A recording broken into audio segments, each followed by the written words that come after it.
Hello friends, welcome back to the new video guys and my YouTube channel guys. Today friend we are going to talk about guys how to enable talkback in mi phone device. Friends, you want to enable talkback guys, you want to use guys your talkback setting. So friend, how can you enable your talkback? Today friends, I will show you, I will tell you guys. So before starting video friend, first of all go and subscribe the channel, click the bell icon, like the video. So first of all guys, open your phone setting to enable talkback. After on phone setting I will search here guys, accessibility setting guys. Once you can see accessibility setting is tap here.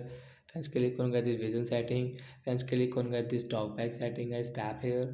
And once you can see use talkback guys, we will tap here to enable it. After enable how can we use guys? Guys, you can use guys with double tap setting guys. One tap guys, you want to back and then get double tap continue. One tap and get double tap to continue setting. So guys, you can use guys your talkback setting with your two finger guys. One finger guys you cannot swipe, may scroll it, but two finger you can use.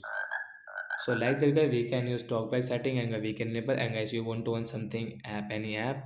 So you will have to one tap on this app and guys you will have to continue double press, mean double tap to continue.